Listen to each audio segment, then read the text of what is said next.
Oh, good. It's going to work again tonight. That is fantabulous. I don't really have anything in particular to say at the beginning of this one. Just sleeping on the job. You want an FBI raid or a naughty corner?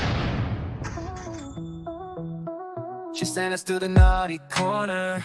I just made a joke. She sent us to the naughty corner. Wasn't even woke. Go to the naughty corner. Right. Where's my shoe? Go to the naughty corner right now. Party in the naughty corner. It's the place to be. Party in the naughty corner. She threw away the key. Party in the naughty corner. We can never leave. Laughing at me at the same time. What are you two laughing at? Because both of you can go to the naughty corner right now. There's room for both of you now.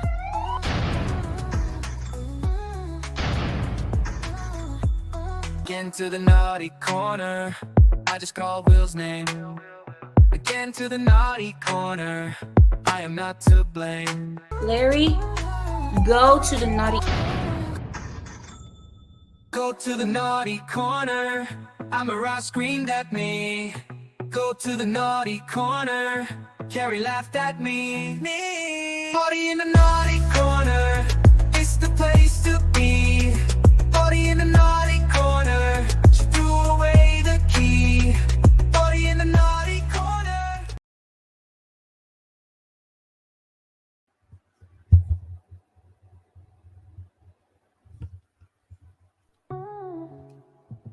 Go to the naughty corner right now. Right now.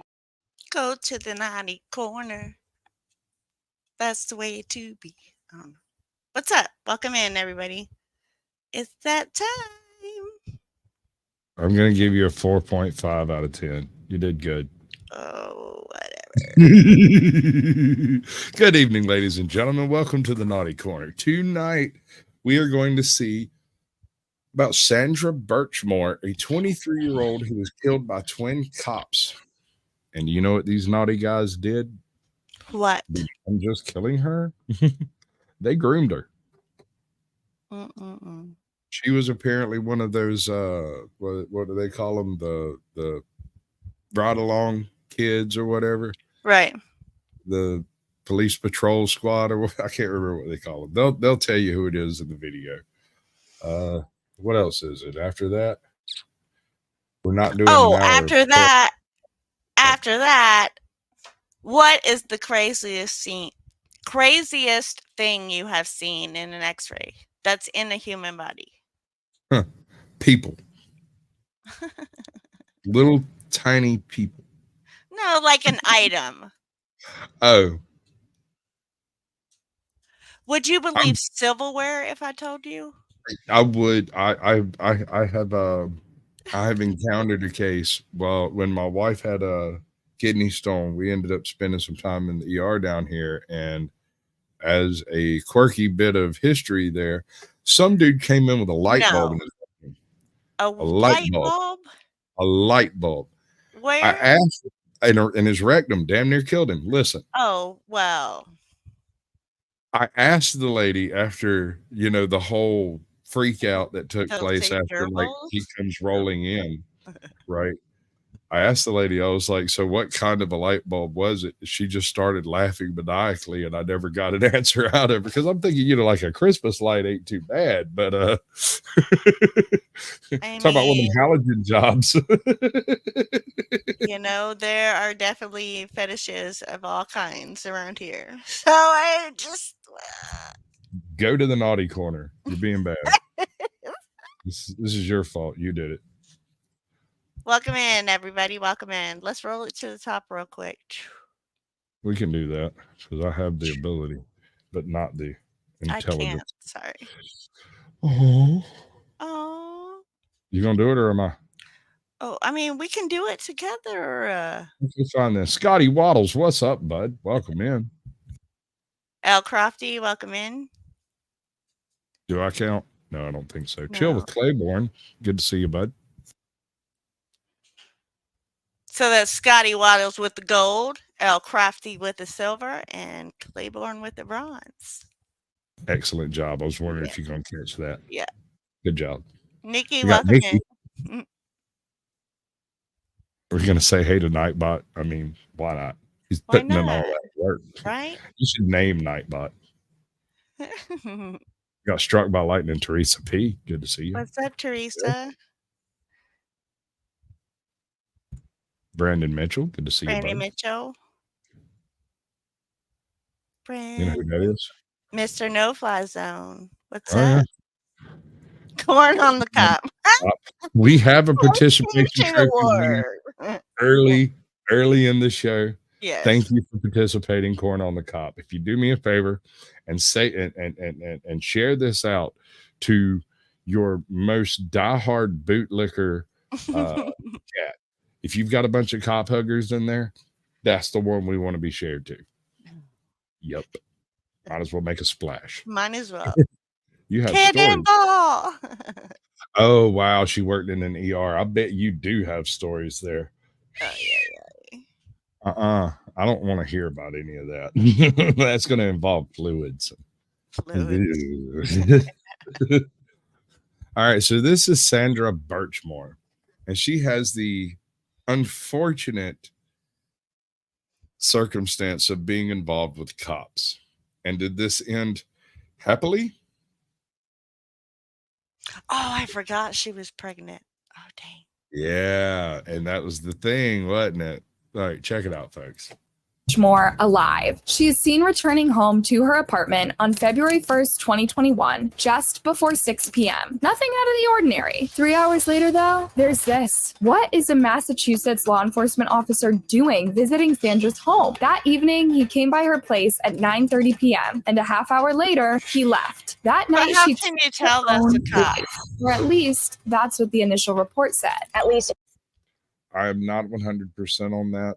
I think they're going to go over the I'm sure they are. I'm sure they are. I just like when I find them, I just go through them. You know what I'm saying? Right. I dig it. You don't actually watch them. You just bomb them in. Right. Because then, you know what I mean? It won't be good for the show.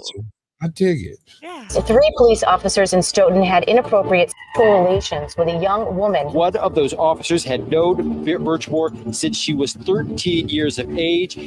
That's 10 years. 10 years. Involves twins.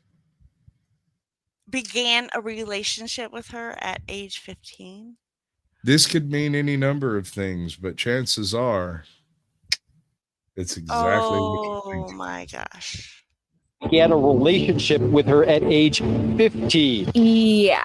And this story gets even darker. You guys, it's difficult to talk about topics like these, topics so vile, we can't even mention them by word on YouTube. But if there is any justice to be brought for Sandra, we need to spread her story, and we need to see what we can do so that such tragedies don't ever happen again. Well, Corn on the Cob, what you've gotten yourself into is called the participation trophy on a Sasquatch show.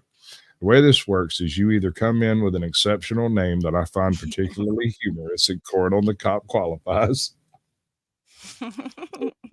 or be funny.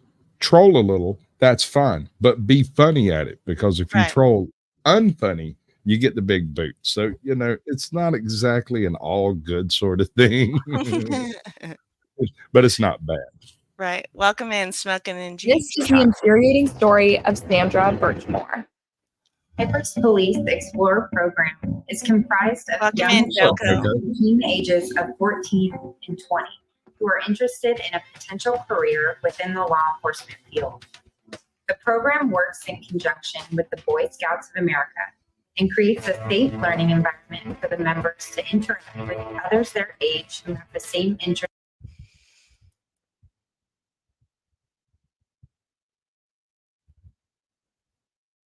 What? Who have the same interests and goals. I saw something I didn't like for there. the members to interact. Right there. The kids with the guns? Well, not that, but the guy who's like supposed to be watching them or whatever. I'm pretty sure if anybody there had a hair out of place, yeah, right over the top of the heads. But the only reason that works is because they're short. Right. Like, I don't know what he was trying to cover, but everybody just got muzzle flashed when he pulled the trigger. They wouldn't die, but their hair would be singed. They'd have black marks on the back of their head, all that. Just saying, it's not very safe. interests, and goals. Did you hear that? The Explorer program creates a safe learning environment and an opportunity for teens to meet other teens. Neither of these things was true for Sandra Birchmore. When she joined the Explorers program in Stoughton, Massachusetts, she was 13 and eager to meet other law-passionate teens. This was happening in 2010. Sandra was a good girl, that shy, kind girl that did not have. Oh, wow. I don't know if that felt wrong. I felt really wrong. Her saying that Sandra was a good girl and the way she said it and popped up these boobies at the same time. I feel like there might be a little more in the underwriting here than we're, supposed to comment on, but I'm going to let it go. I mean, who's the Have a lot baby of friends daddy? at school, but was a really good friend when she chose to open up to someone. She also had some mental health issues and was seeing a therapist. Her mother thought it was a good idea if she found a passion and focused on it. So when Sandra expressed some interest in joining the Explorers program, her family encouraged her wholeheartedly. She would be in safe hands, right? Who better to trust than officers of the law, right? Thank you for contributing. Look at that. That's so cute, man. Good. Welcome in, bud. Appreciate you coming through. Right? Because you can trust cops, right? Because they're here to protect and serve. Right? Come on. Somebody agree with me here. Right? Right? Just a few bad apples, right? Okay. Contributing to a healthy Stoughton, and we applaud your efforts. This is Officer Robert Devine. In 2014, his account mass messaged his entire PD explicit photos of him and his mistress. Even some of the officers' spouses received these photos on their phones, though they did not work in the force. Everyone knew Robert's wife, Lisa, too. She worked at another station in a neighboring town. The information got to her really quick, and you can only imagine the attention that was on Robert that week at work. But he had a laid-back explanation. His mistress, Tiffany, was just a short fling, he said. When he had this revelation that he was married and he should end it, Tiffany decided to blackmail him by sending all of those photos from his account. He described her as crazy and put himself on a high horse, as if it was all right if it was just... Yeah, I don't know, man. It's weird. It's a weird situation because historically speaking, scouting is a very conservative pastime. It's not something that most of your city dwellers get involved in, right? A few, but for the most part, it's rural kids that want to go out doing the scouting thing. You may have a few in the city, but you know what I mean. The idea of rebranding to Scouting America so that you can include girls into something that's going to take girls into the woods with boys implies that it's not going to take anyone in the woods. They're just not going to do that part no more. Dollar says you end up with scout cookies instead. Better than any kind of popcorn. Saying. What? Okay, because Boy Scouts always do popcorn and Girl Scouts do Girl Scout cookies. So I guess I missed the popcorn. That's news to me. They did.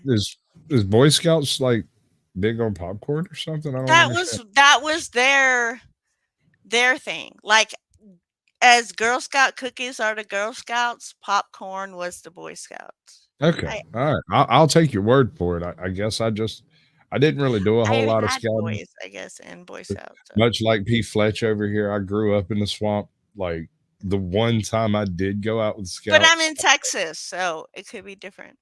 It could be different.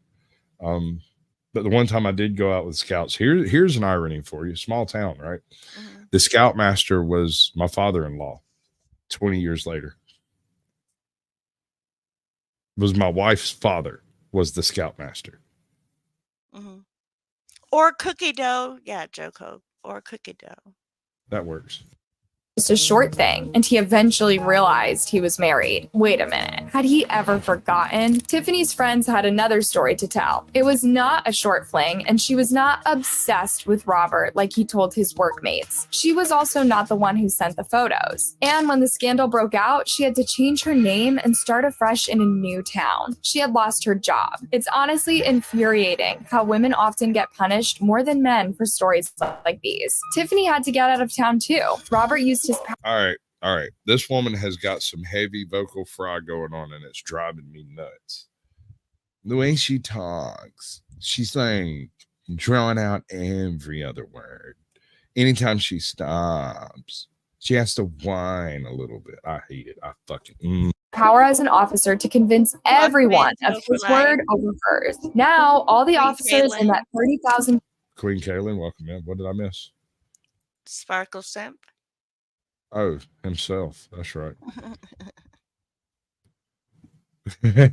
Yeah, dude, I had something called a little chant that I can't remember who made it. I can't remember. Might have been Remington. But they made this little tiny pack rifle called a little champ that everybody thought was a toy. And I carried that thing around religiously for the longest time out in the swamps. And the look on the scouts' faces when they realized that was not a BB gun and it was not a toy. I've been at it like 9 months, be everywhere with this thing, never pulled the trigger on it once. One time I did, everybody got upset. People town hated her or saw her as a mentally unstable person. She could get in trouble over nothing. Robert, however, kept his job. Since it wasn't illegal, his bosses figured it was just an embarrassing blotch in the Stoughton PD's history. But some sources say this department had nothing but embarrassing stories.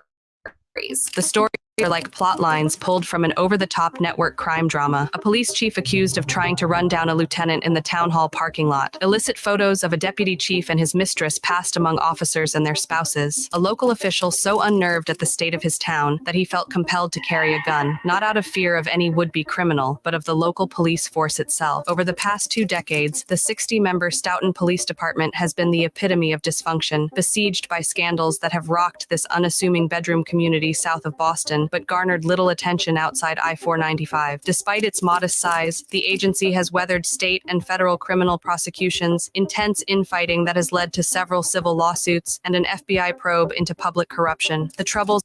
So this is not a happy little town. Right. One of them. That thing is about 3 foot long total. Mm-hmm. It has a hollow stock that you can pack slam full of little survival stuff, fish hooks, fishing line, all kinds of stuff. If you drop it in the water and you've got a good sill, the butt, it actually floats at the surface of the water.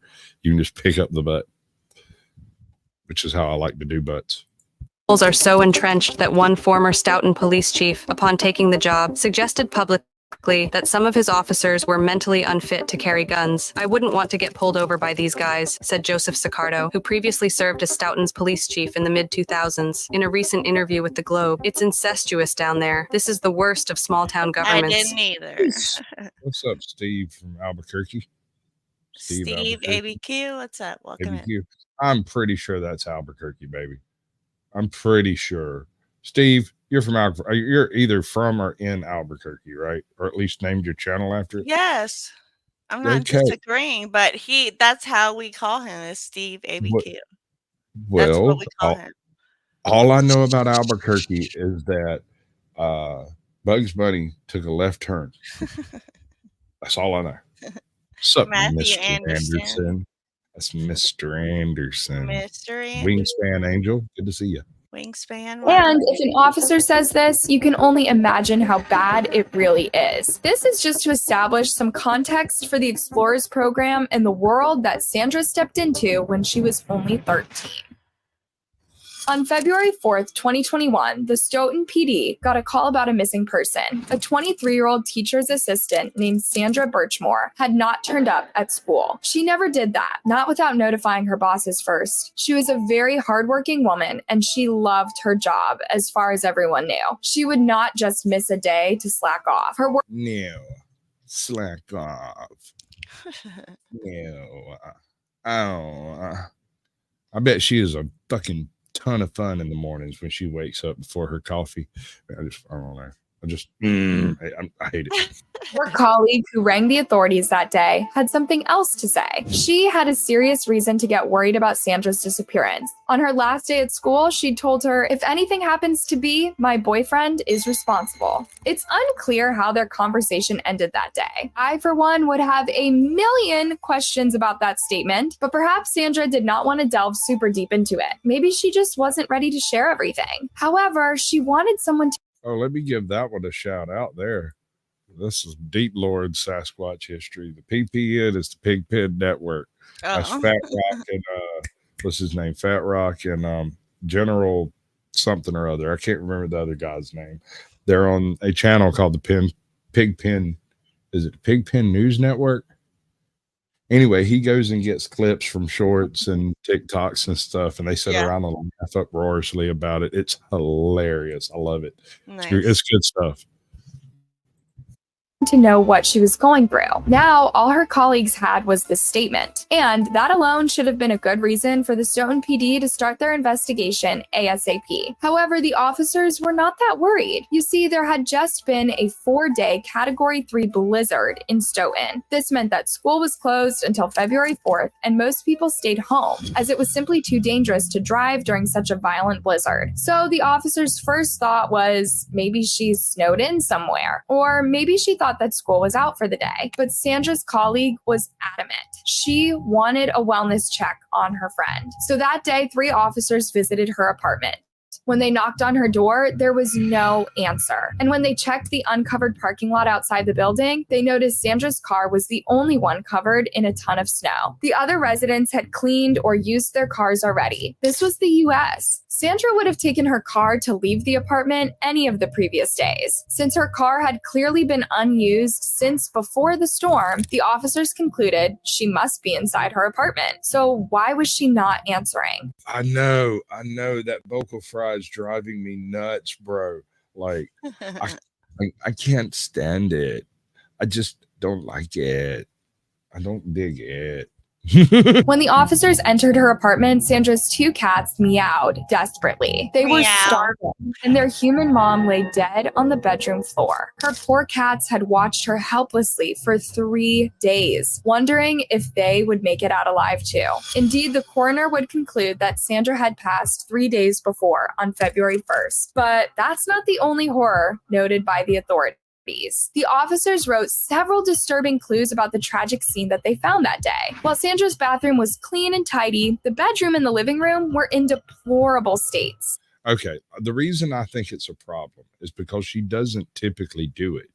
That seems to be an affectation she's attached onto her voice to do this type of work, because she doesn't have to try to drag out her vocal fry. You can hear her speak perfectly ordinarily until she reaches the end of a sentence, and probably has had to record that one a few times. And so she's making it sound extra good. Welcome in, Freeside. Freeside! What's up, bud? Chilling like a villain. I'm going to break this up because, dear God, that woman's driving me crazy.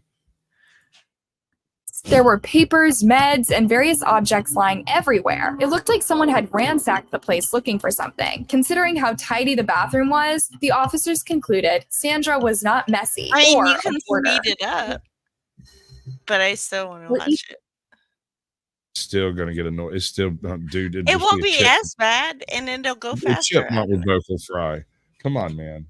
I mean, you want to be annoyed by the chipmunk voice? Never mind. Just even more disturbingly, after her death, there were no defensive marks on Sandra's body. She had taken her own life, the coroner concluded, by speculation. She was 23 years old and she was pregnant. Needless to say, her poor baby did not make it either. This tragic case could have been closed right there and then if Sandra had done this to herself. There was no foul play, right? But even the officers, some of the officers, suspected something. So they checked the CCTV footage from her hallway. Here is Sandra on Monday, February 1st, getting delivery packages. Later on, she is seen leaving her apartment with a snow brush and a shovel. In other words, she was getting ready to clean her car and leave her house. That day, Sandra cleaned her car, but she never... Okay, so I'm not going in on the mystery of Sandra. I'm going on the mystery of this, like, interchangeable vocal fry.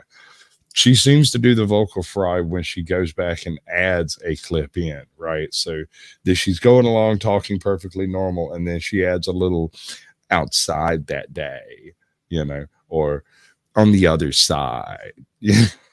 I just want to grab whoever told her that sounded cool and just fucking smack them around. Like, what are you thinking, dude? I bet she's a perfectly ordinary person most of the time. Right. Never got to drive it into town. She returned to her apartment at 5:46 p.m. Some 4 hours later, a man twice her size, whose face is completely covered, visited her, as seen on her CCTV. Okay. Do we see anything here that tells you that's a cop? No. Anything at all? No. Not that I see. I can't even identify his race. No. I got nothing. White. He's white. White, yeah, because his hands. Caucasian, as a matter of fact. Caucasian. Okay, so he was. Let's see how this goes. In the building for 28 minutes. And around that time, Sandra went AWOL. Her text stopped that night, and she did not return any calls afterward. There's something else.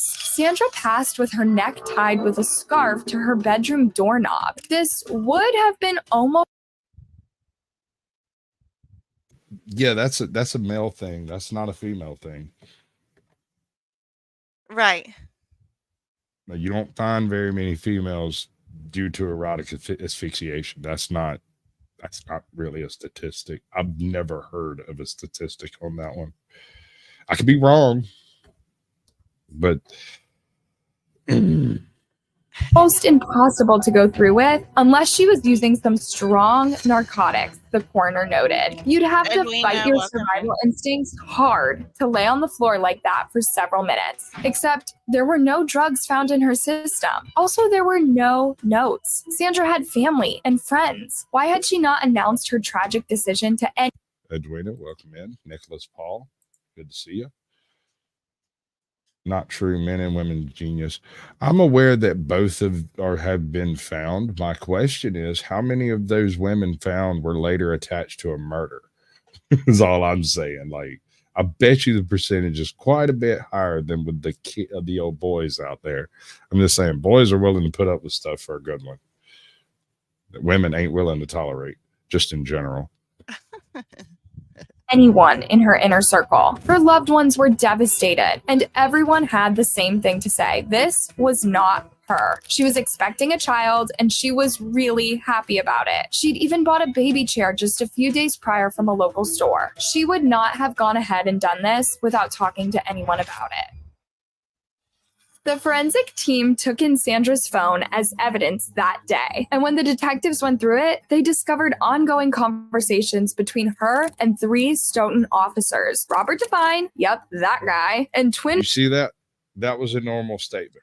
When she said officers, she did it in any kind of strange way. But the statement immediately before that was something that was clipped into the audio file.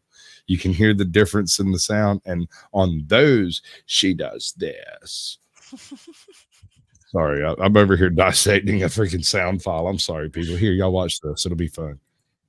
Brothers Matthew and William Farewell. Sandra had looked up to authority figures, especially officers of the law, since she was a little kid. Sandra had grown up with her mom, Denise, her aunt, and her grandma. There were no father figures in the picture. To Sandra, the officers she met at the Explorers program were like the fathers she never had, but they did not see it the same way. The Explorers program is designed to last 10 weeks, but Sandra was there for 6 years, from 13 going on 14 to 20 years old. Look how small she was compared. What?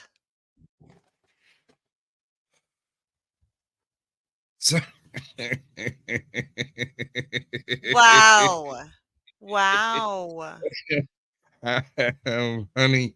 5 years and 2 months, longer than she was supposed. Wow.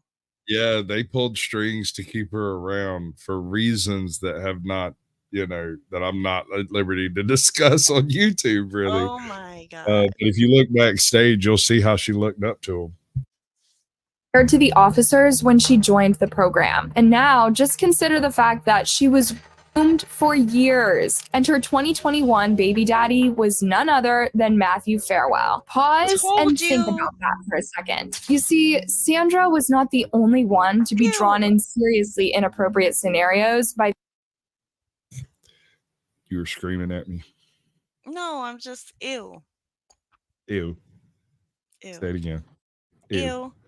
These vile cops. After her horrifying story made headlines, some other women in Stoughton came forward and said, hey, I was an explorer too, and this happened to me. Many women would testify to Stoughton officers inviting them into their cars, going to restaurants together, and adding them on Facebook. There was a big problem though. They were 13 when this was happening. A woman Jane told an even more terrifying story. She was 12 when she joined the Explorers program, as the age was lower back then, and she developed an instant crush on Robert Devine. This was not surprising, she said. Lots of girls gravitated around him. He acted like a high school jock or a slightly older kid rather than an adult officer. He was in his 30s when this was happening. When Jane handed him a love letter telling him how much she adored him and how she dreamed of them being together, Robert hugged her as if that was normal. And when she found out Robert was dating someone else, she threw a fit. Instead of confronting her about it and setting some boundaries, Robert invited her into an empty gym, grabbed her by the waist, put her on a table, and kissed her forehead. You're a total knockout, he said. I'm definitely taking you on a date when you turn 18. Except Robert was in his 30s and married, and Jane was 12.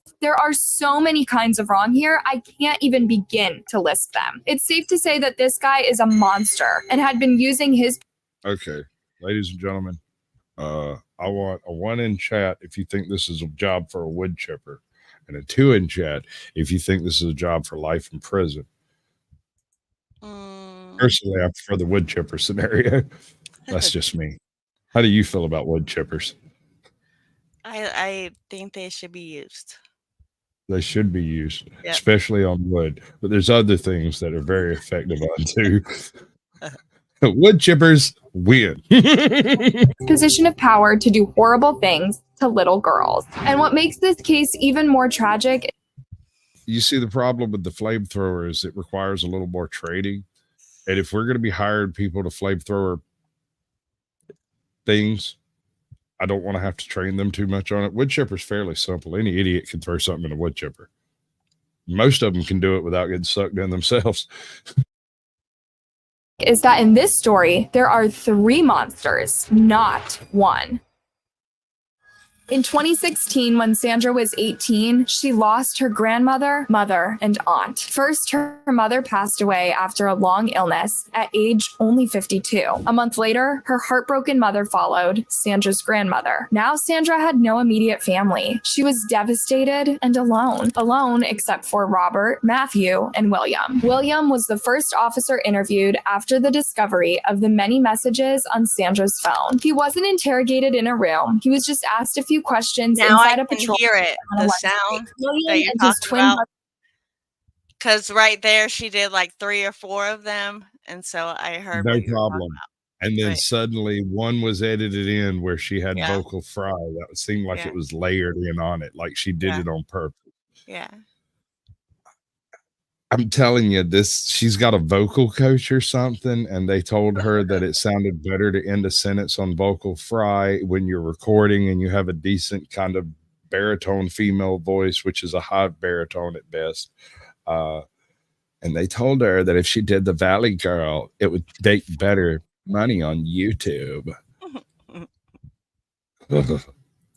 Brother Matthew were 25 when Sandra was 13, and she joined the Explorers program. During his casual interrogation, William said something along the lines of, yeah, I knew Sandra, but I barely interacted with her back then. When questioned a little more, he said, okay, I actually introduced her to an army friend in 2018. And when questioned even more, he revealed he'd met her at restaurants during his work shifts. But that was not the issue. The issue was he'd had intimate relations times with her. When detectives found kinky texts between the two and showed them to William, he said, "Yes, I admit." But that didn't happen until she was at least 20 years old. And just like Robert had done with Tiffany, he had the same theory. It was only a short fling. In the end, he realized he was married and cut ties with her.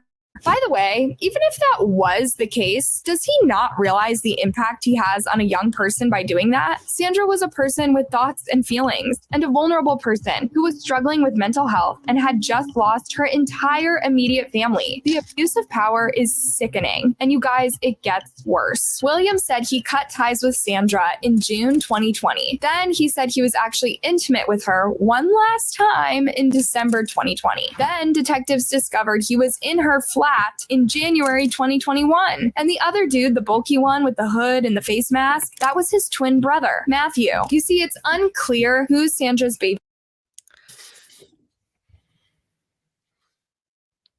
Ooh, honey baby. So, well, she went deep down the rabbit hole. Either one of them could be the baby daddy? If they are paternal twins, but not maternal twins, not fraternal twins. If they're fraternal twins, you should be able to tell. Brothers is real hard. Only one Y chromosome, you know. So yeah, maybe. It could cause a difficulty in trying to trace genetics. It's a difficulty. Baby daddy was. None of the twins would admit to it, but the paternity test would turn up their DNA. The problem with identical twins is it's almost impossible or extremely costly to determine which one of the twins is the dad. And Stoughton PD wasn't willing to put that much money into it. At this point, they were still questioning the twins about texting at work. That seemed to be more of a concern to them than Sandra's death. But there was so much more to it than that. And to end that topic, here's what Distractify had to say about William Farwell. His twin brother, William Farwell, was also a police officer, and he later began engaging in sexual activity with Birchmore no later than April 2020. This involved sending sexually explicit texts and encouraging Birchmore to have sex with other police officers. I am speechless. And did you note that also, indeed, the main case is about Matthew Farwell? You see, Matthew was 27 when he took Sandra's virginity. Sandra was 15. To say that's illegal is an understatement. When she joined the Explorers program, Sandra was a mentally vulnerable teen who needed guidance and support. She saw these men as fathers. She got guidance and support. Up to them and trusted them with her life. And what did they? There's so many horrible jokes. There's so many terrible jokes I'm not telling. There is an entire cavalcade of hilariousness that I'm just not touching with this one. You see how I did that? The not touching part. That's what you're do with that. Today, it's believed that Matthew was Sandra's baby daddy. And on the day Sandra was last seen alive, Matthew's wife gave birth to their first child. So yeah, all of these monsters were grooming Sandra and cheating on their wives at the same time. Just let that sink in for a minute. When Matthew was interviewed, the detectives asked to search his phone. He said sure, but he deleted all his texts with Sandra. Of course, he should have known better. The detectives already had Sandra's phone searched, and they'd uncovered her conversation with Matthew. After all, it was the conversation that lasted a decade. Sandra was 13 when she met Matthew, and when his unspeakable grooming started. And she was 23 when she ended her life, or when her life was taken away from her. Matthew was also full of lies. Initially, he told detectives he'd only been intimate with Sandra a couple of times when he got intoxicated and Sandra was already 20. The same bogus story his twin brother had told the officers. And the more he was questioned. Wow. They're so ballsy, man. They're so ballsy. And you know for a fact that they were walking around with her on a daily basis over there, you know. And everybody's just like, oh, she's an explorer, it's fine, she wants to be a cop. Oh my god.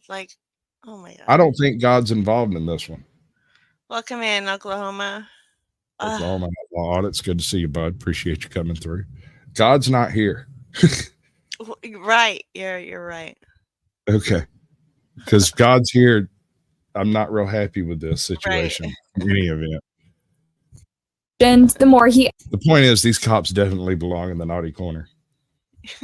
Yeah.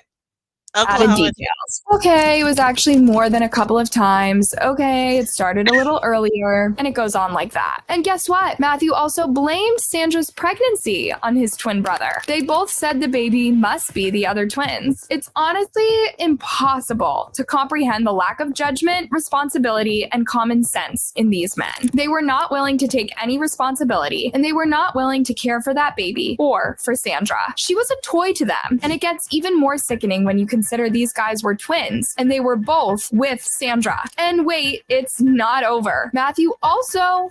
I propose that is part of the plan here.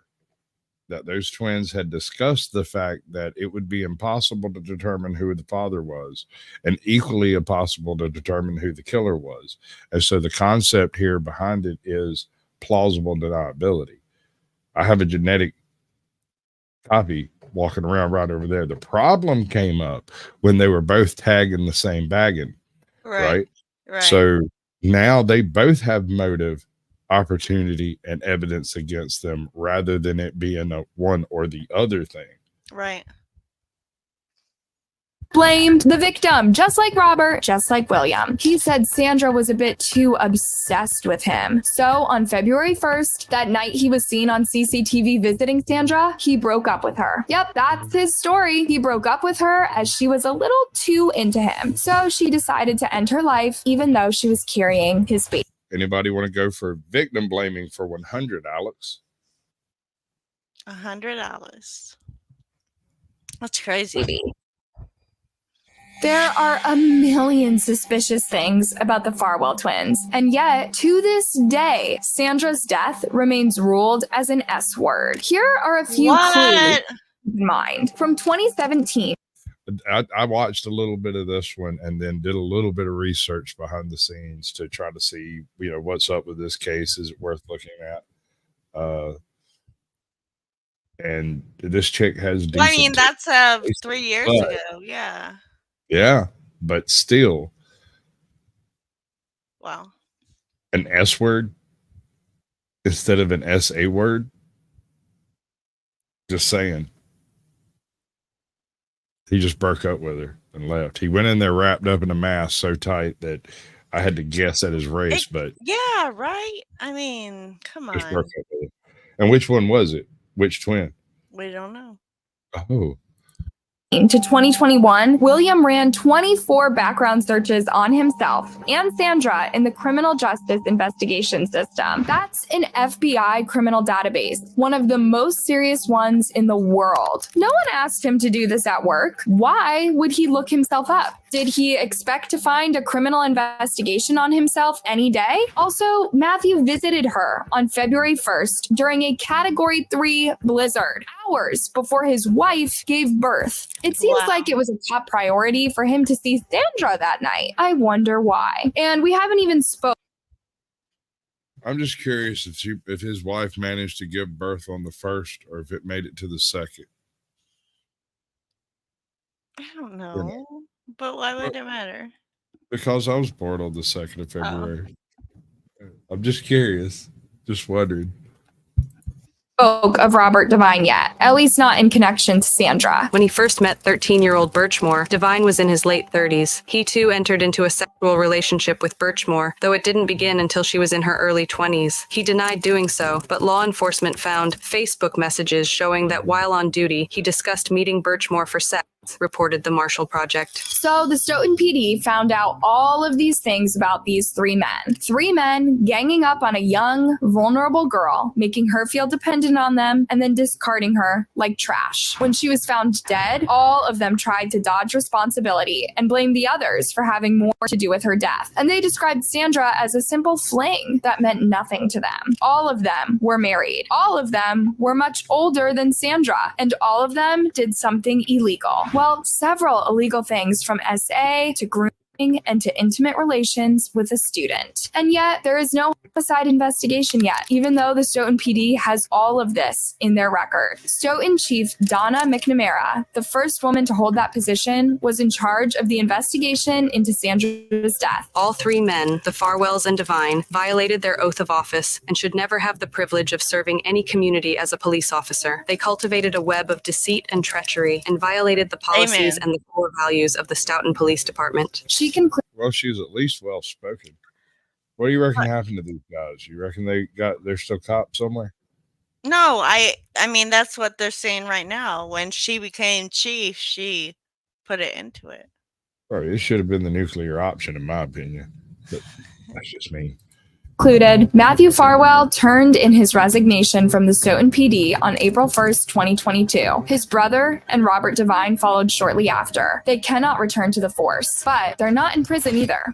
That's crazy. In December 2022, Sandra's extended family filed a wrongful death lawsuit against all three men. Birchmore's estate filed a wrongful death lawsuit against all three former officers, in which they accused the three men of and repeated sexual assaults from a young age. The lawsuit also names the town of Stoughton and the Stoughton PD as defendants, accusing them of negligent hiring, negligent supervision, and infliction of emotional distress. All named parties deny the allegations. According to the 14-page complaint filed in Norfolk Superior Court, Birchmore had endured significant mental and emotional problems from an early age, but she deeply respected authority figures, specifically police officers, and found a sense of belonging in the Youth Explorers program, which was run by Devine. The Farwell brothers, according to the complaint, were instructors in the program and Devine's proteges. In May 2024, some new disgusting details came forward as the lawsuit is ongoing. According to the Globe, which reviewed a tape from a November 2023 hearing in the wrongful death suit, a lawyer for Birchmore's estate said the three former police officers passed her around like she was a toy. At least two officers, they allege, had sex with Birchmore in patrol cars when she was an adult, and also encouraged her to engage in sexual acts with others. The agency has accused William Farwell of encouraging Birchmore to secretly record her sexual encounters and send him the photos or videos, including an August 2020 photo that Post has reviewed that depicted the male genitalia of an unnamed Stoughton officer. It cannot get more sickening. And all of this is happening in Sandra's absence. She's not here to tell the full story. She can't speak for herself anymore. Only her family and the people on the good side of the law can help her have a voice now. There is a social media page called Justice for Sandra. What was that? I said, wow. I mean, yeah, no, this is, I mean, terrible people, man.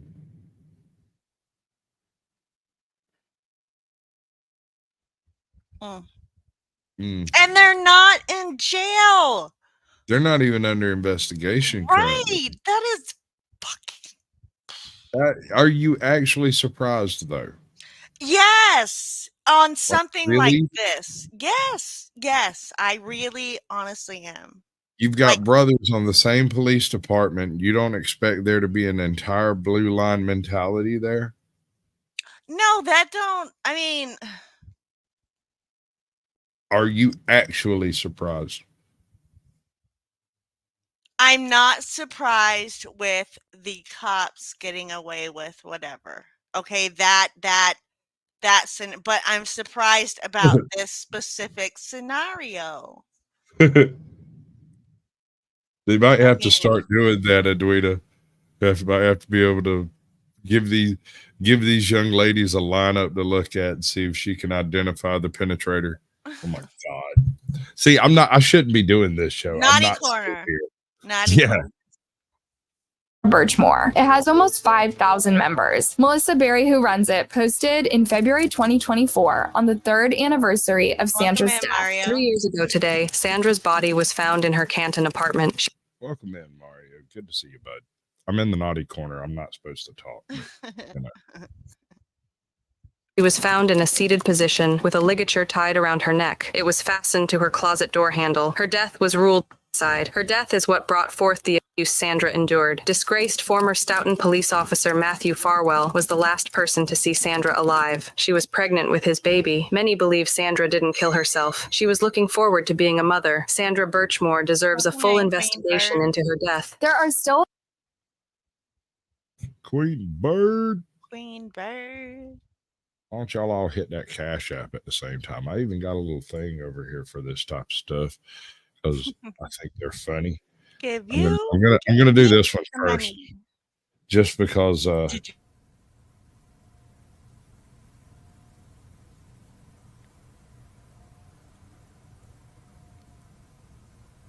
Oh my God. This is so weird. And then this one because you love it. I gotta bounce. Thanks a lot for proving just how ugly and immature you are. It's been real. And just so you know, I don't really care about your problems. I love that one. I still want it. Right. But everybody hit that Cash. Give me the money. Give me the money. Okay? Give me the money. Oh man. Oh God. All right. So what's next? Yeah. We just skip this part because we already know she doesn't get justice. It's a horrible, terrible thing, and I hate them for it. What's up, Gangy Kyle? Let's see what we got over here. We've got the next one. 20 of the strangest things discovered by extras. Every year in Canada, an average of... Stop it. You talk. Oh my gosh, this is crazy. Like crazy. Some of this stuff, I was like, are you serious? Pedal in the rectum. Number 20, pestle in the rectum. As culinary tools, pestles are appropriate only for the kitchen, perhaps the garage or the attic. They most certainly have no place in a person's rectum. Even though we are aware of this, one woman missed the memo as she tried to pass. What up, Yankee Kyle? And then to go through, like, why? I mean, look, if you wanted to put one up your right, like for a kink or something, but why are you gonna try to travel with it in your rectum? What? I wonder if maybe there's other things involved that aren't mentioned in these videos, because I mean, don't know, but honestly, the pestle is kind of on the low end of this. I bet it had pepper on it. I'm doing well. Thank you for asking. Do you reckon she had a dommy daddy?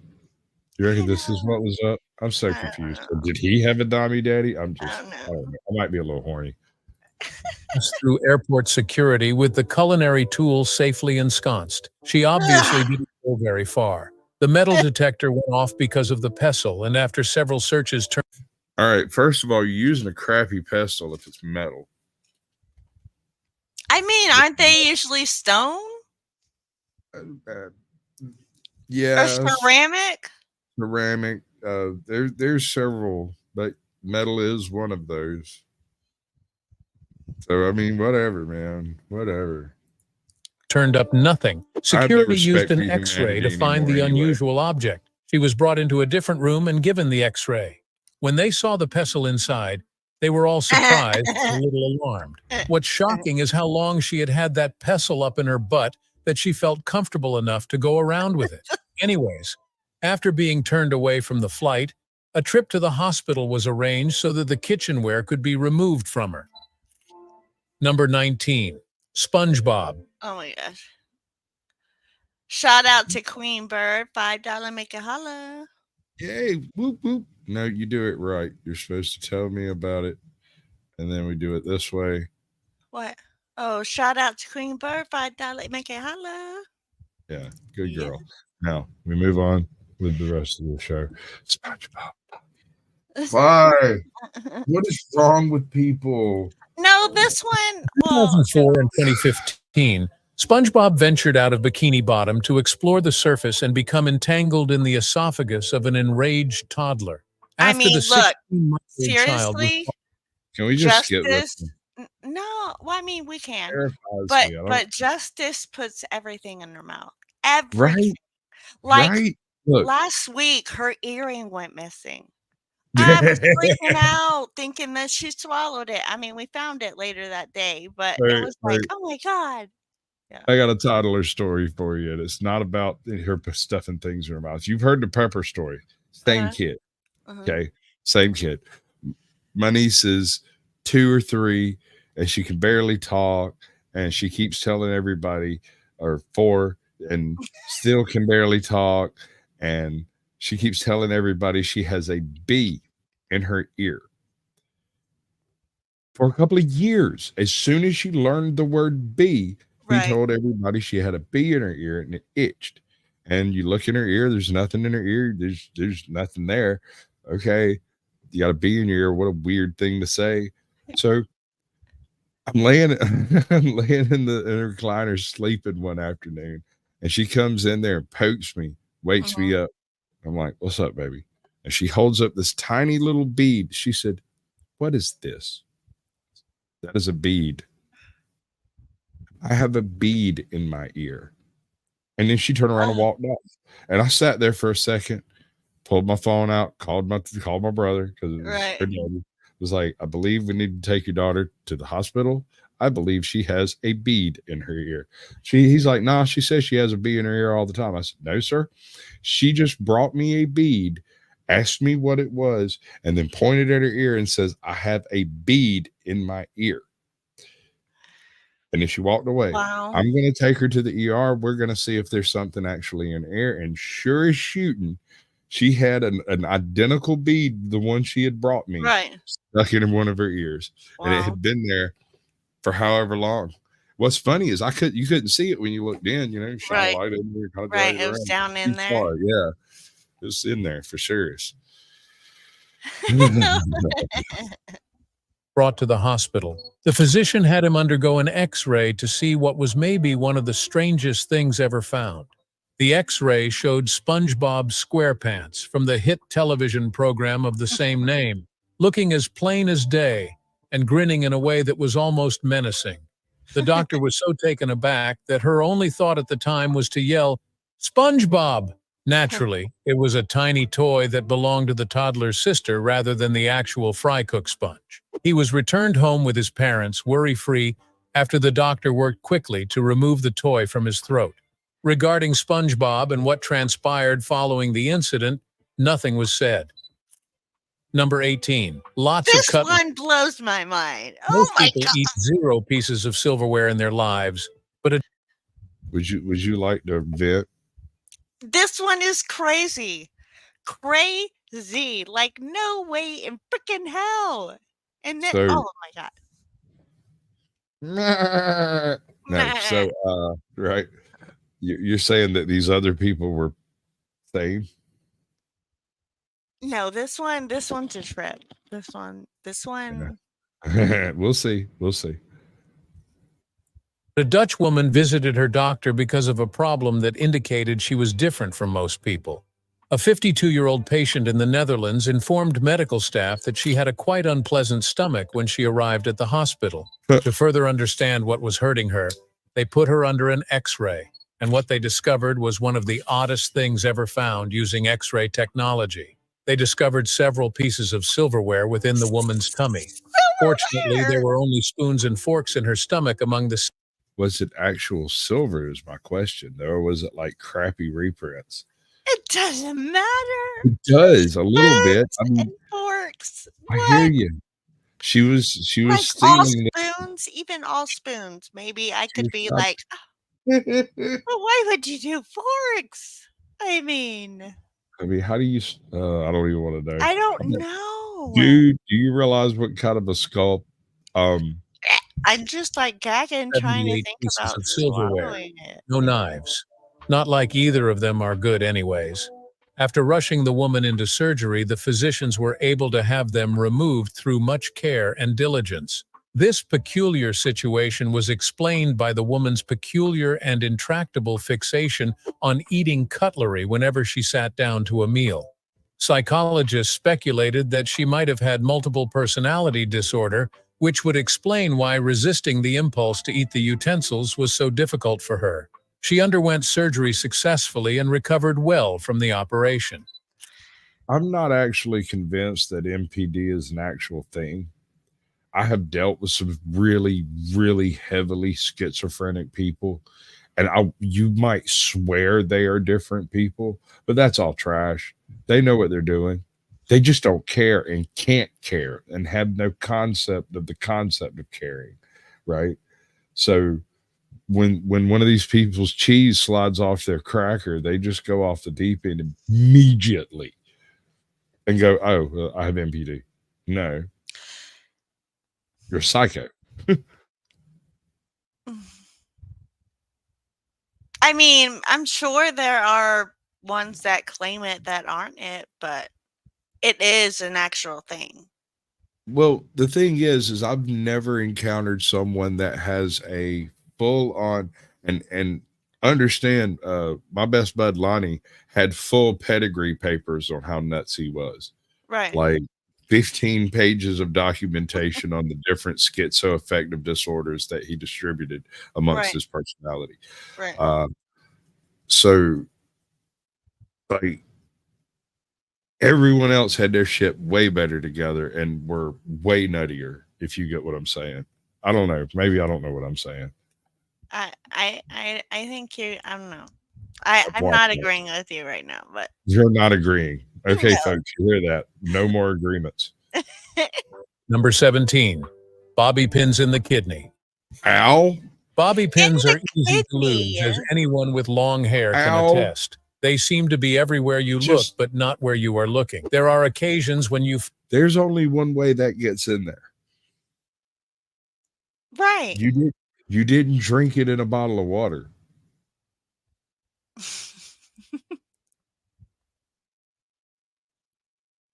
Find them on the ground or in your automobile. You may locate them in your kidney in some unusual circumstances, as it was for a 4-year-old child who had complained of stomach pain to his parents. The youngster had been telling his parents that something was bothering him for months, but they didn't seem to be able to fish out what the exact issue was. Finally, it required 2 trips to the hospital to identify the cause of his discomfort. Following the boy's X-ray, the boy's doctors uncovered something that could only be characterized as one of the many bizarre objects that X-rays have revealed. A bobby pin stuck in the boy's kidney was found. The bobby pin had sharpened and corroded from the acids in the boy's stomach, piercing his kidney. The boy reported to have swallowed it a month before his pain started. Fortunately, they were able to remove it without any more issues, and he was discharged home within a few days. Number 16. That's beautiful, dude. I've been going back over a whole bunch of the old module books, like Keep It the Borderlands, Against the Giants, White Plume, Tomb of Horrors, all kinds of stuff. Dude, all right. So this is one of those change my mind moments, right? The original creator of Dungeons and Dragons made like 15 or 16 handmade modules that were specifically designed, according to him, to be played through by a party from level 1 all the way through to what he referred to as crafting out, where these players no longer are viable as players and have now become NPCs and become, you know, people in the world that you are DMing. There's one particular dungeon called the Tomb of Horrors that was very last module released by Gary Gygax, the original creator of these things. And while his name is attached to other modules, his involvement in those other modules was quite limited. He wasn't really interested and didn't really bother, but sure, go ahead and use my name type stuff. There was a couple that he actually he got more involved in, but I propose that the Tomb of Horrors was the DM's last chance to kill everyone in the party, or to kill the main characters and allow the ones that were still low enough level to escape. Because virtually every trap in this place is either an insta-kill or puts you back at the beginning of the dungeon. And only the DM knows how that works. There is one door in this place. Sure the hell don't. I mean, I don't know what it's so retarded. There is one door in this place that you have to discover that is actually a painting of a door on a wall. But in order to find the secret door in the painting, you have to peel the plaster off the wall of the door that's painted on the wall so that you can access the secret button to open the door that was painted on the wall that was not actually a door until you remove the plaster. It's designed to kill people. Yeah, okay. That's its purpose. Scissors. Although it's often claimed that laughter is the best medicine, in the strange and somewhat incredible example of a guy in China, laughter was actually the source of his suffering. This peculiar X-ray discovery described a man who had just concluded a supper with his companions. Then he thought of substituting a toothpick with the nearest available item, a 4-inch scissors. One of his friends spoke that made him laugh so much and feel it. What? 4 inches? But I mean, how did it fall in his mouth? I mean, that. I don't know. As though he was going to die as he was cleaning his teeth. A short while later, he was brought to the hospital. The physicians discovered that, in the most conventional sense, he was a physician. He ended up swallowing the scissors after they made him chuckle. He made an attempt to cough them up, but it didn't help. When the individual arrived at the hospital, medical professionals noticed that he was having trouble swallowing, and his spit had started to mingle with his blood. After bringing him to the doctors, they performed a startlingly quick 30-minute surgery to remove them.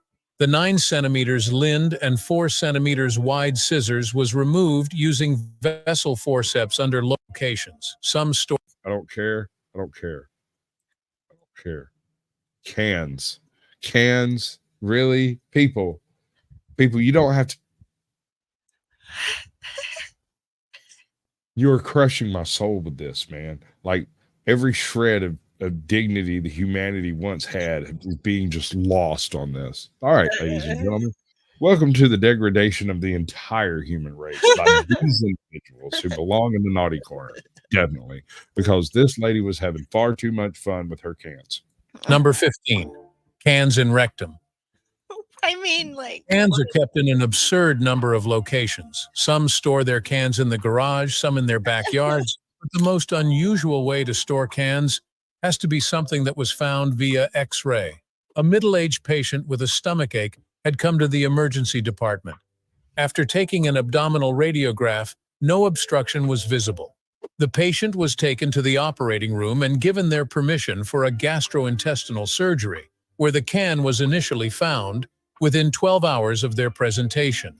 The unpleasant portion of the task was completed, and the can was removed successfully. Luckily, the patient did not sustain any serious injuries that required healing. That didn't look like no damn can. That looked like a thermos. I mean, the picture of it, you know what I'm saying? Like, it didn't look like your average can. I don't know what to tell you. This is an AI generated thing. They were shit canned. We're skipping that one. I'm not interested in that no more. We're gonna let's see. Safety pins. Didn't we just do a safety pin one? No, we did, Bobby. The most replayed part is forceps. What do you reckon? Left in after Number 13. Pair of forceps in patient's stomach. The majority of the time, visiting a hospital is prompted by pain. However, in the instance of this peculiar object identified, you got the participation award. Discomfort was brought on by visiting the hospital. A 33-year-old female patient had visited the renowned Nizam Institute for surgery. After the procedure, everything appeared to be resolved.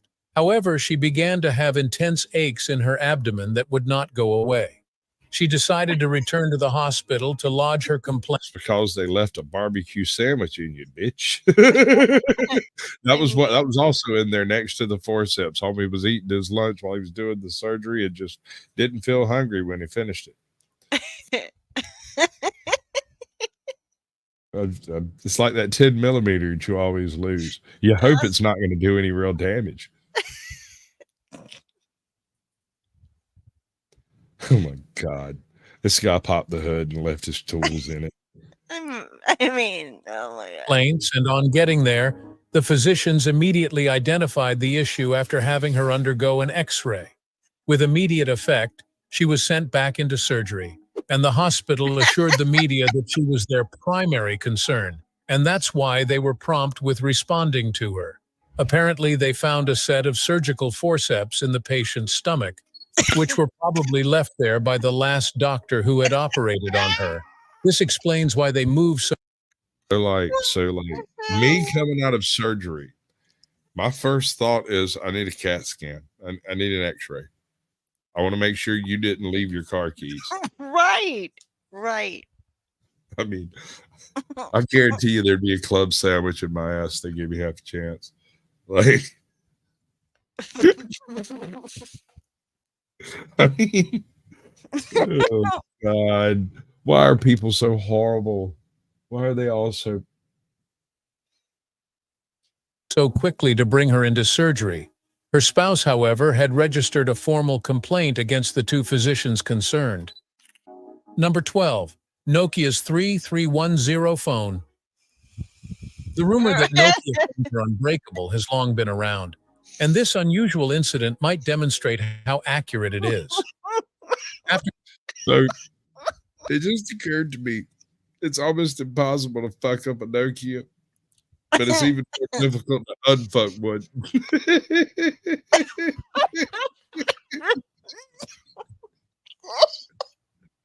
Oh my God. Complaining of pain, a man had attended the hospital and was shown to the X-ray room. There, they submerged him beneath the apparatus and saw what was clearly a Nokia 3310. Anything like that might... And I immediately had one of them. They were undestructible. I mean, that's all I'm saying. Yeah. And I immediately texted him. What's your number? You're gonna love this. You remember how hard them things used to vibrate? Yeah. Yeah. Like you could set that thing on the table in another room, you'd hear that sucker through the wall. Through the floor. You're gonna love this. Wind up in a man's life was beyond the comprehension of everyone in the room. Even the man with the phone stuck inside him was unable to provide an explanation for how it got there. The pressure... I mean, that's crazy. That's not a true statement. That man was unwilling to provide an explanation for how it got there. You reckon he owes somebody money and he didn't answer the phone? Brandon, is that like for real or are you joking? Like, is that a person? I've been wondering where he was. I haven't seen Auditing While Black for a minute. Well, prayers. Prayers, man. Way to dampen our laughter, Brandon. Thanks. Yeah, way to just come in and crush a stream. Go to the naughty corner. With all 5 of our dedicated viewers. Naughty corner. Naughty corner.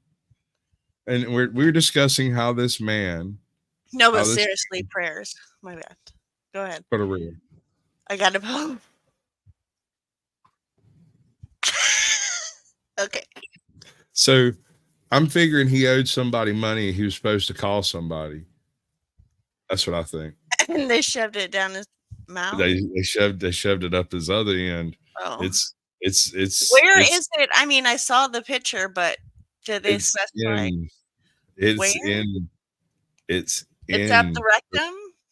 Yeah, up the colon, deeply in the colon. Like way far. Like somebody used something else to push it further in there. I'm telling you, I'd still text him immediately. I'd be like, "What's your number, bud?"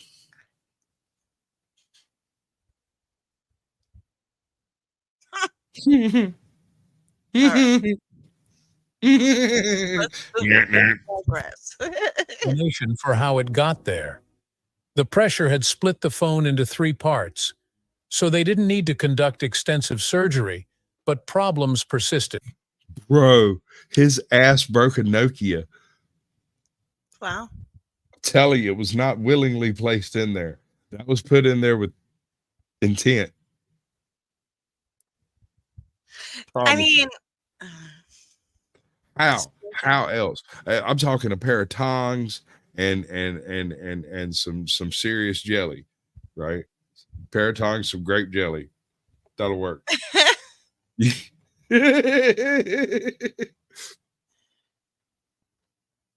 That's why it was broken, because he was trying to get it out with like a pair of pliers or something. I don't know. I mean, they said pressure, but Otherwise, under pressure. But listen, looking dude, down on I me. don't believe it. Not for a second, man. That's a Nokia. The sun itself can't destroy those things. But you expect me to believe this man's butthole did?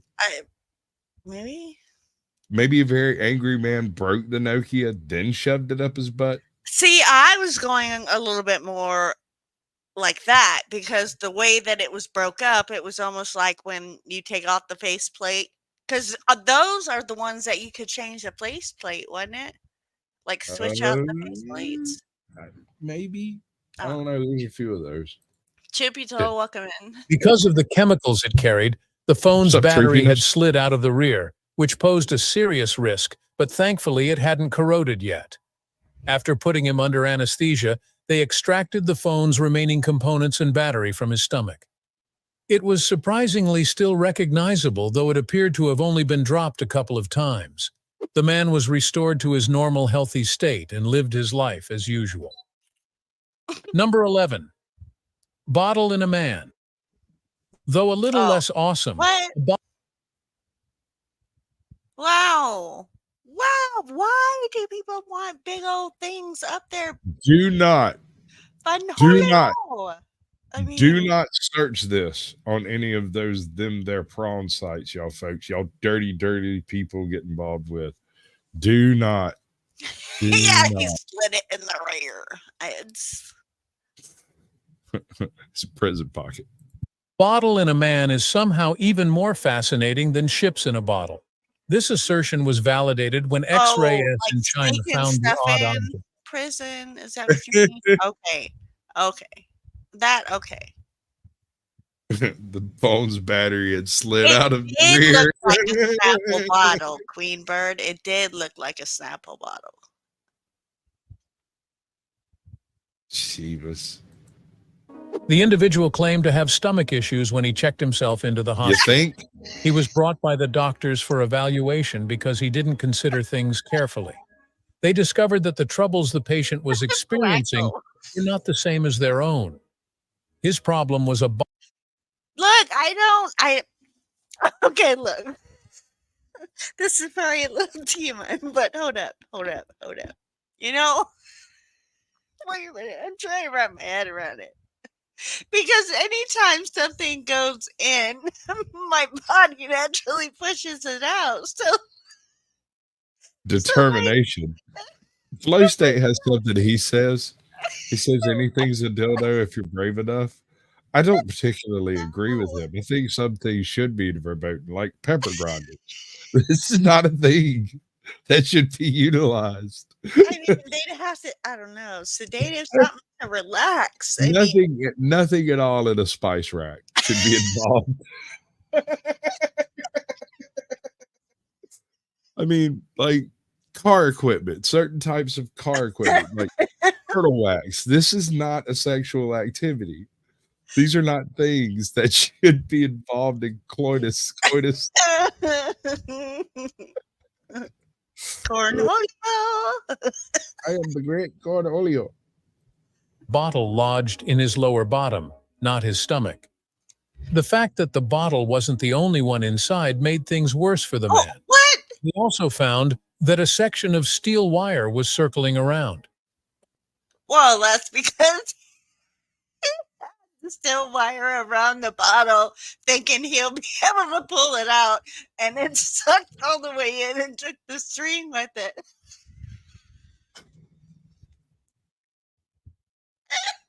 There's something wrong with you. Oh my God. That shit's funny, dude. I wonder if he bothered explaining himself at all, or if he just showed up, just stared him down. It's just like pulled a Richard Gere. No explanation whatsoever. Just get the dead gerbil out of my ass. Right? He'd be walking around. I got a 6-pack. You just can't see it. Dude. Oh my Lord. That one time at band camp. Oh my Lord. Pretty good. Yes, Edwina, like a tampon string. He was hoping to pull that shit out. Apparently, the man had but the bottle up there by himself before he got stuck. It appears that in a frenzy, the man snatched up a piece of steel wire and attempted to fish the bottle out for but it. it only ended in more complications. Naturally, it had the opposite effect and made matters worse. Oh my The God. man was immediately brought to the operating room, where attempts were made to get the bottle out. Both the wire and the steel wire were removed in one piece. That makes no sense. If they went in as two pieces, no But way he's saying, notice he said wire and steel wire, so they're two different wires. No, that was a mistyping for an Are you AI. sure? A bottle and wire came out in one piece. Okay, but he just said it. Just stop it. Okay. Number 10, light bulb.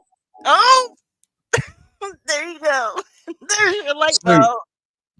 Like, I remember that whole conversation that took place on the other side of that curtain. Yeah. And her whispering to the chick, blah, blah, blah, blah, blah, right up there, blah, blah, blah, blah, mumble, mumble, mumble, a whole light bulb, mumble, mumble, mumble. Then it broke, mumble, mumble, mumble.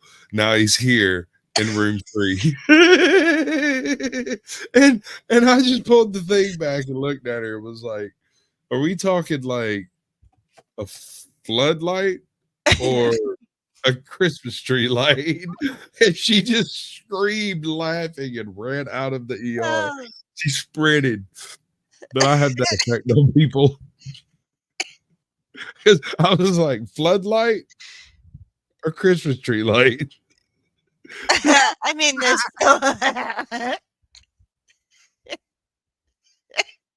Many people find it unsettling to consider the possibility of inadvertently Jeff. What up, Jeff? That's my other baby daddy right there. Oh, see, like that is being swallowed, so it'd have to be. I hear what you're saying, but West Side in the house. Either his colon has an idea, or and stick with me on this one.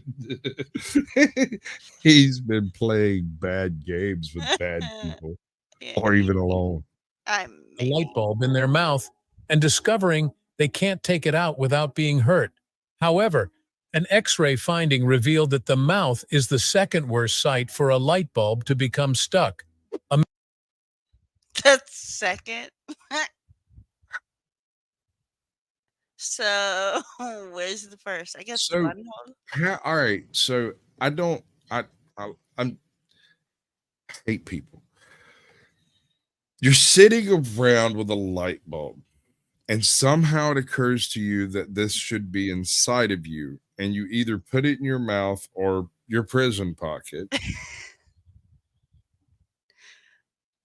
And then you go to the hospital to have it removed. I mean, I think they were playing, or trying to do a trick. But yeah, no, I think it was a $5 bet. I can definitely put a light bulb in my mouth. A light bulb moment. He won, by the way. Oh yes, tell Mama Bear happy birthday, Jeff. Happy Absolutely. birthday. Tell Mama Bear much love from Sasquatch. Don't tell her about AJoT. She doesn't need to know. So like I said, it was a $5 bet. He's on my channel. Okay. Let's go. $5 bet, and he won it. Maybe. It did involve the art. Yeah, he was like, hold my beer. I can do this. You know that's how that happened, right? I mean, so he's like, nah, dude, I can fit that whole thing in my mouth. No way. Think I can. Hey, right? I can get in the car. I'm going hell. Why? I can't get it out. Oh, if it broke. A man in Colombia walked shamefaced You ever into the have hospital TMJ? and told the staff he was having problems. What? The man wasn't discovered to be. You ever have TMJ? TMJ. I don't remember it's a muscle over here that if it gets out of place, you can't close your mouth. Oh no. Lockjaw. They call it lockjaw. That's a disease. That's a totally different thing. But yeah, your jaw locks open. It's wild. I mean, You know how hard sure it is their to walk partner in? had a good time. Yeah. I'm just saying, you know how hard it is to walk in and tell a doc, they're like, ha, ha. A little wider. Wider. Wider. They're like, what? It's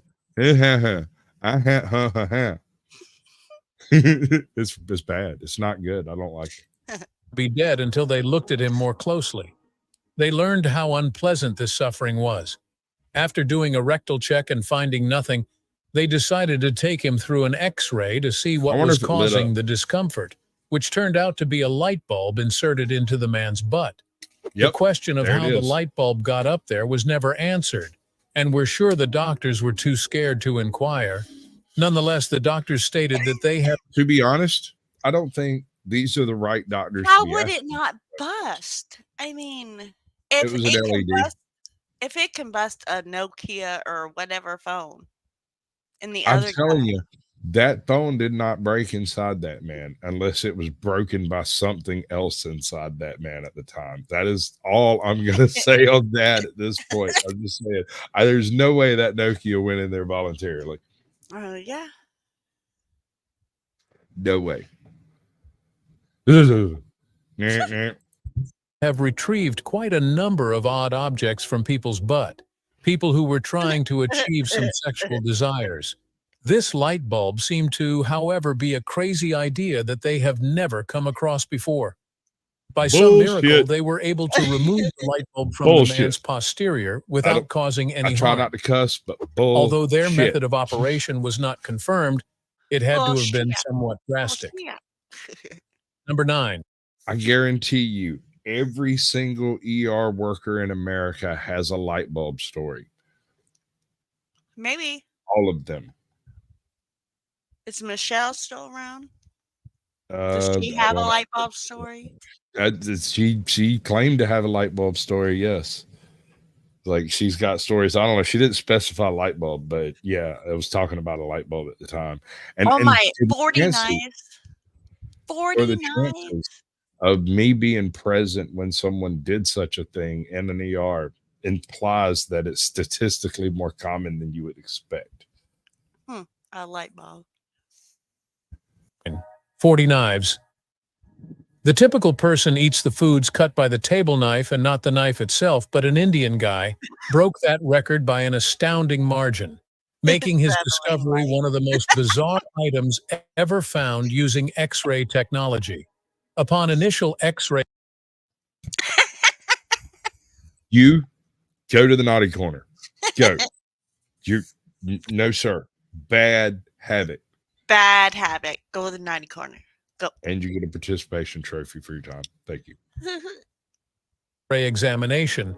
The medical professionals believed the large mass in the man's abdomen to be a potentially deadly growth or tumor. They concluded after doing more research that what they were seeing was a massive pile of knives that had been consumed. This man had for the past 2 to 3 months consumed the knives. The reason for this bizarre behavior is still unknown, but he claimed to have a strong desire to swallow metal. The surgery was conducted and 28 knives were taken out of him. Andy, I thought of the same thing. That was exactly the luckiest man on earth, because they'd have rolled his ass into an MRI. They'd have found out there were knives. Real quick, like. Yeah. After the man was first operated on, additional inspections were carried out, and more blades were discovered within. Hence, there was need to have another procedure. A second surgery was carried out on him, and an additional 12 knives were taken out of this guy. After all was said and done, the man had consumed... I figured it out. Deadpool is messing with him. I mean, that's weird. How is that possible without you not dying? Hey, you'd expect some kind of heavy metal poisoning or something. I mean, something. Magneto versus Wolverine. 40 knives in a span of months. Welcome in, Joker. Hey, you got to keep this in mind now. After the adamantine, Magneto could stop Wolverine, but that was about it. He could shake him up real hard and snatch the skin off of him and all his muscles and everything. But the second Wolverine, that Magneto walked far enough away from Wolverine for him to not be actively killing him, Wolverine would regenerate and get really, really mad. Really, really bad. So, I mean, and Magneto had to know he was there, but he could sense him coming because of the adamantine on his bones. I've read way too many comics too.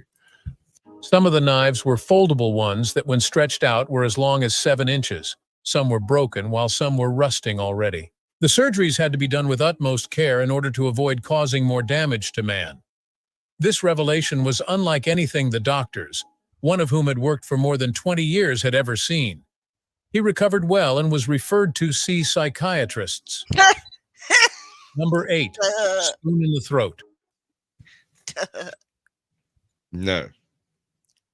Not that one. That doesn't look like a spoon in the throat. It's not. We're going to talk about the fish instead. Number 7, fish. While fish in the body isn't usually the most bizarre thing ever, it is weird to find a full living fish on an X-ray. Anil Barella, a 12-year-old, was one such person. The youngster and his friends spent most of their leisure playing games and exploring like any other youth their age. Anil has complained of experiencing short breaths, panting, and getting tired easily when he was taken to the hospital. On arrival, he was assessed and was put under the machine for radiological examinations. Right, here's what actually happened. He realized he was going in to get an X-ray, and he went and got a goldfish and drank it, and went into the hospital to go get the X-ray and went, I don't know what happened. No. This sounds like a drinking bet to me. That's what this sounds like. But it was a kid. I don't know. Whatever, man. This is an AI generated thing. I doubt any of these things actually happened. Oh, I'm going to look it up now. Go ahead. All right. The X-ray of the small child who had trapped a live fish inside his lung astounded the doctors. Okay, that's a twist I didn't see coming.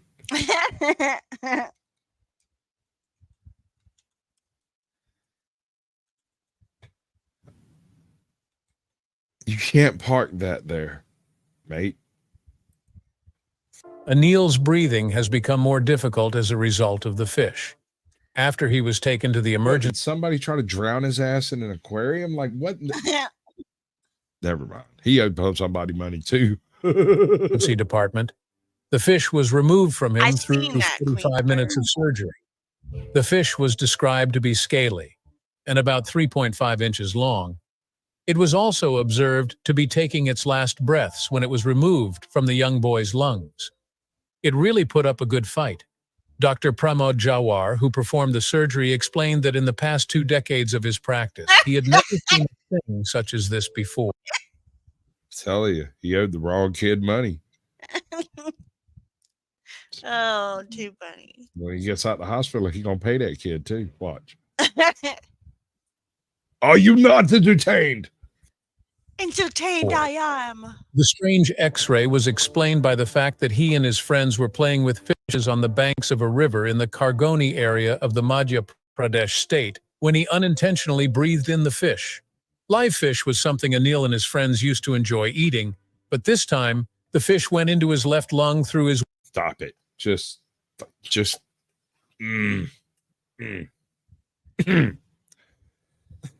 windpipe instead of down his esophagus. Most certainly, Anil wouldn't have an appetite for anything relating to seafoods in a while. Number 6, 2-kilogram dumbbell stuck in rectum.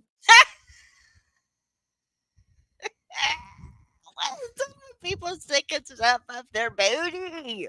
No, we're going to the next one. I can't do this anymore. I have lost all faith in humanity. I hate you all equally. Oh my God. Why do you do this to me? I blame you entirely. They like it in the booty, in the booty, in the booty. They like it in the booty. Stop it. Some help. No, I really didn't. I made the sound, and we know, but I didn't. Okay, so the choice is between when cops realize they have to arrest their partners from Agent Martin and 30 silliest picture trucks of all time. Or what? 30 silliest pickup trucks of all time. Let the chat decide. Put a 1 in the chat if you want to see cops arrest their partner. Put a 2 in the chat if you want to see trucks. Funny trucks of all time. 1 or 2 or 1 or 2 or 1. And I am buffering. Answer. We're gonna go with Trooper Bird's greatest hits from Route 33. Welcome to the all-time best. Right. I don't know who Trooper Bird is. We're fixing to find out. Jacob Bird. Jacob Bird. 1 1 1 1 1. 1 2. 1. Okay. So there's Trippy Total Truck. I'm just kidding. Right. That was truth. You're so funny. Ecstatic is the cops arresting partners of short. Yeah, you figured you'd be able to fit all of them within like 30 seconds or so, right? Yeah. Coming on. Home Cuz has it stretched out to 24 minutes. I got the hiccups. Why'd you do that? Home Cuz. Yeah, this dude here.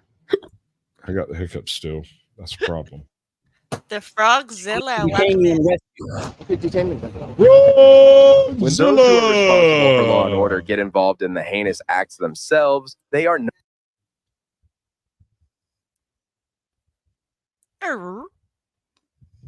Sorry. My wife seems to have lost a dog or something. No, you're good. Oh, yeah, he locked himself in the bathroom back there. He does that every now and then. no longer the same. My safe word is harder. David.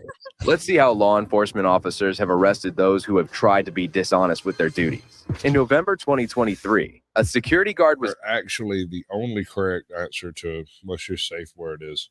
There are no safe words in Orcish.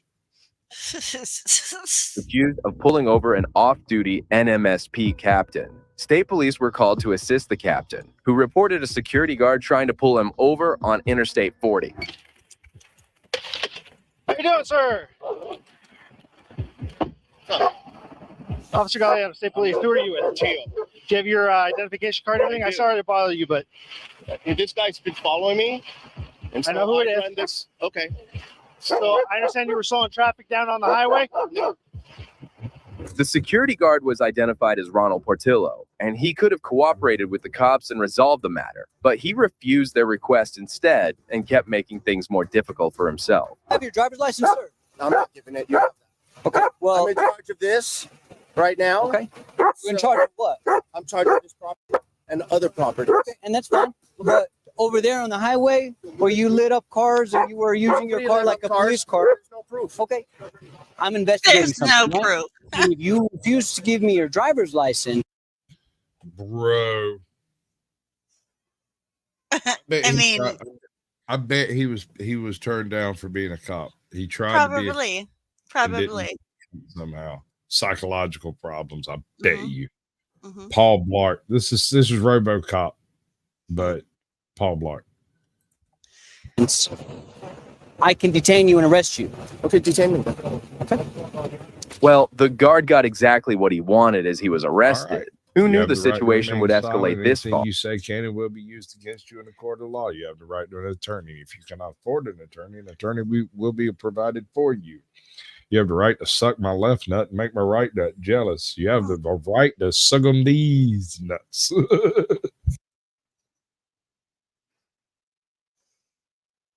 Is it recording on the highway? I love me some hairy nuts. Yes, sir. Because I didn't break the law. Yes, sir. No, sir. I didn't. What was that about hairy nuts? I said I love me some hairy nuts. I got a soft spot for hairy nuts myself. Back to you. I have a bad back. The officer spoke to the off-duty captain and asked him to recount the whole incident. Little did they know, a moment of astonishment was about to unfold.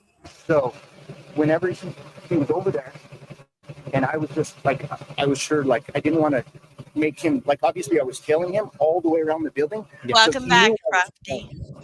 The captain told the guard that he was an NMSP officer. The guard felt that he had the right to stop anybody and considered himself a law enforcement officer. I told him, hey man, stop, whatever. And then like I told him, hey man, New Mexico State Police. That's whenever I identified myself. And he said, show me your badge. It's in my truck. Yep. I can't get it right now. Like, I'm letting you know verbally, I am New Mexico State Police. Go and stop. He said, I don't care. I don't care. Yeah. He goes to continue to back up. I told him, just stop. I have state police officers on the way. They're coming right now. And he refused. But the biggest issue is, like, and that was his whole thing. I'm on private property. The interstate wasn't private property. You did that on private, or on the state highway. And that's what I kept telling him. And he referred to, and he said he owns this. Like, dude, I don't care. Like, that was the interstate. So traffic's backed up. He's causing me to back up because he's staying in the left-hand lane right at like 64, 65-ish. And I go to pass him on the right. As soon as I go to pass him, he turns on all of his lights. And that's whenever I see for the first time he has blue lights in his front visor. And then, so my initial reaction, because I was like, bumper to bumper, pretty much, back bumper to front bumper, is I hit my brakes and go to pull over. But as soon as I do that, he shuts them all off. Like, okay. The captain's revelation sent a shiver through the officer as he followed the guard. If you think that things ended here, you might be wrong, because he decided to do something horrible. Once he realized I was staying behind him, and there was, you can't even say I was tailgating him, there was a black vehicle in between us, and he hits the lights again. Like, and that's whenever I see the red lights in the back, and then he turns them off. Like, multiple times, he's just like using his lights as like back away from me type of thing, like we do. Yeah. Like we do. And started fucking getting close. I asked him rules for thee, not for me. ID. So I started backing up. I don't know what his problem is, but he followed me. He tailgated me. You guys. The officers were trying to get the motive behind switching on and off of lights and attempting to pull the captain over. Okay. So when he started coming up towards me, then I went towards him and saw what the problem is, because you didn't know. He didn't identify himself. I don't think that he was trying to pull the captain over. I bet you he was trying to get through traffic like I've seen cops do. It could go either way. I mean, he looks like a sheepdog. He's going full sheepdog. What you reckon? Never. I don't know. Never go full sheepdog, bro. Yes, I am trimming my thumbnail. That was it. Nothing to worry about. At that point, you are obligated to provide. Am I in this? Sure. Okay.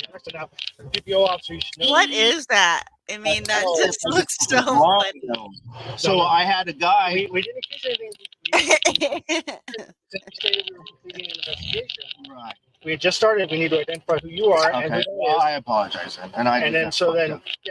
The reason, as I'm talking to you right now, I want you to understand who I am. Okay, and you're obviously detained. Okay, so I am the captain of New Mexico State Police in Albuquerque. Okay. So you're 100% crystal.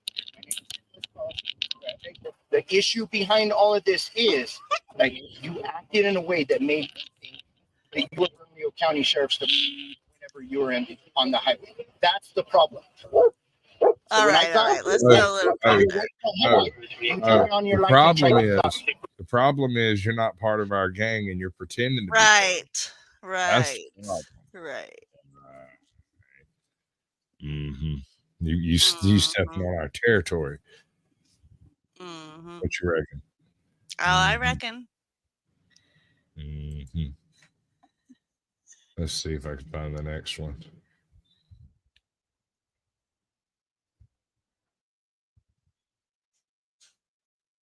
Charged with, but this next cop was found drunk on duty. On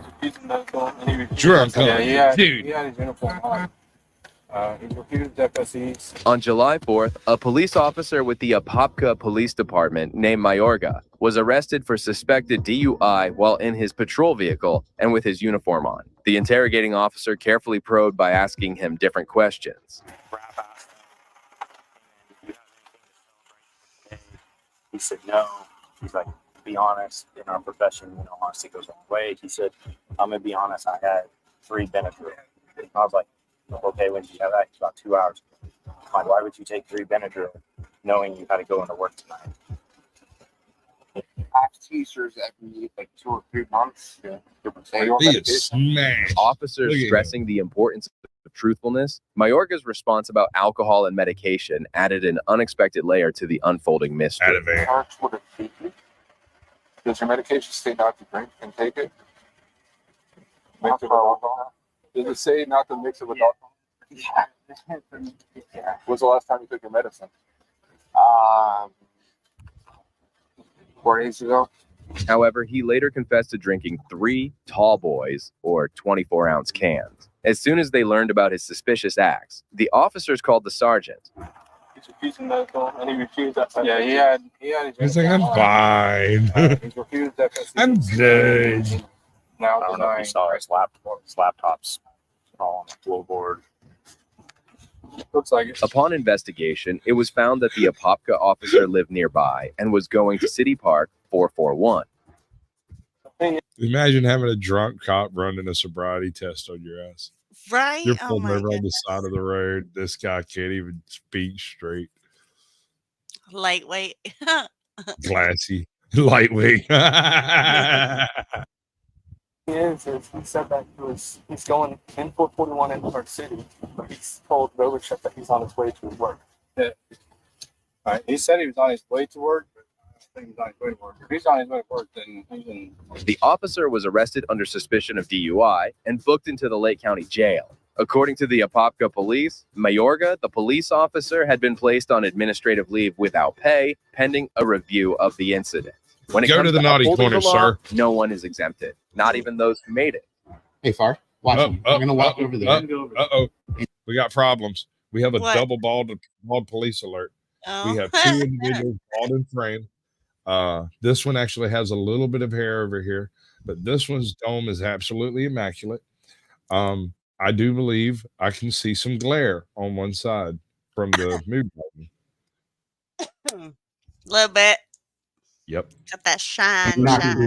Yeah, because we had these guys right here. On November 13th, 2023, Mr. Free received a call from the FAA in the Northwest Mountain Regional Office in Washington about the rude behavior of the federal employees. Well, if my last name was Free, I'd have some of the best pickup lines Taking on pictures earth. of. Anybody to go, sir? Yeah, I'm making contact right now. Excuse me? Why are you worried about that? Because I do security. This is all federal property. You can't be on federal property unless you have an appointment. Excuse me? How confident of that are you? Pretty confident of that. Really? Yes, sir. Oh, he's having a shot right now. Willing to make you a bet on that? Is this what's his name? Why are you on federal property? Sounds so familiar. Yeah. Doesn't it? Why would I explain that to you? Because you're not supposed to be on federal property unless you have a reason to be on federal property. As Free refused to claim his identity, he was asked to leave. Not only did he refuse to leave the site, but he also called FPS. You have a proper identification. So are you asking for my identification? Yes, sir. Do you have any identification? I don't. That's fine. My name's Gandalf. That's fine. And where did you park at, sir? What's that? Where did you park at? Actually, skydived. Really? Did Halo jump. It's a little chilly up at 40,000. It is pretty cold up. It is really cold up at 40,000. Can I walk you off federal property? I'm not trying to be rude. No, I appreciate it. Yeah, no. I'm gonna politely decline that request. I have to ask you to leave, otherwise. I totally understand. You have to ask me. I'm sure that's probably in your policy manual or something. It is. I'm gonna deny the request politely. Mr. Free confidently bet that even if the authorities arrived, they would leave before he did. I'm gonna make a quick bet with you guys that even if they do by some chance show up, that they'll leave before I do. They will be here. Yeah, They're en route. Yeah, I'm gonna make a. I am free. They're gonna leave before I do. Any takers? I'm not a betting man. Not a betting man? No, I got too many kids to feed. Oh, fair enough. Fair enough. I can appreciate that. Oh, hey, that was fast.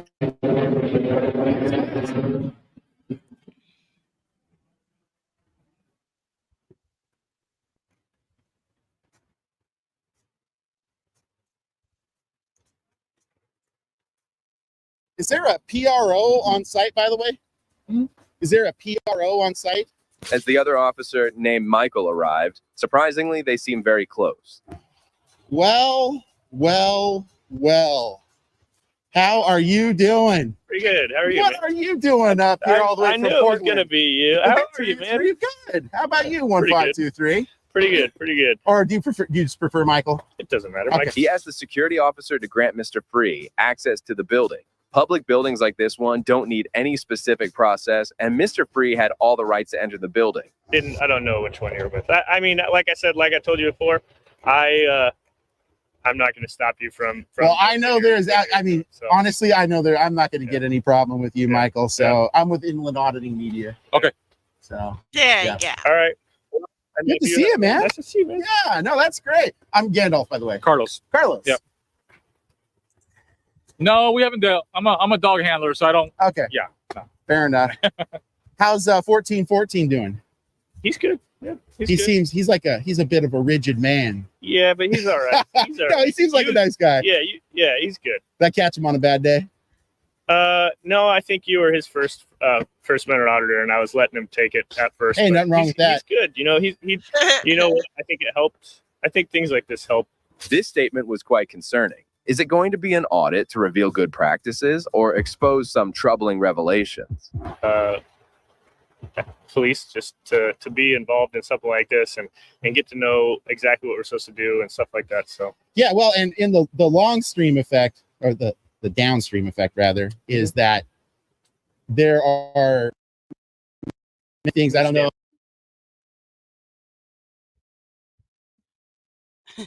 click. If you guys have sun's getting in the eye. Oh, you can do it all night long. Oh my God.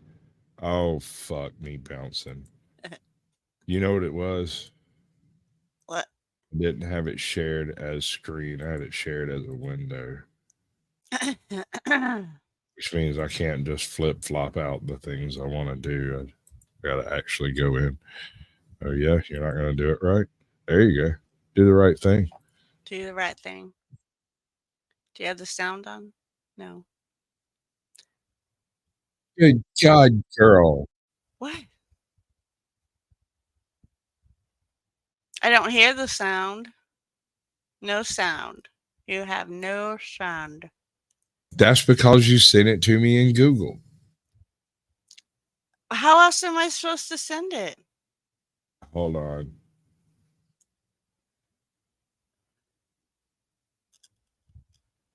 The link is the link, no matter. I mean, even It does matter. If you send it in Google, it opens in Google. I put it in StreamYard. Okay, well, you know what? Oh, you mean I had to open it in Windows? Well, no. You sent it in StreamYard, right? Yeah. Because in the StreamYard, Some troubling revelations. Since it comes in Google, Google is what StreamYard is in. When I just clicked it and tried to pop it up on my screen, it didn't share the sound because the sound is filtered out by StreamYard because they're both playing in the same browser. Got it. All right. You didn't care in the first place. I did. I did. All right, people walking up on one.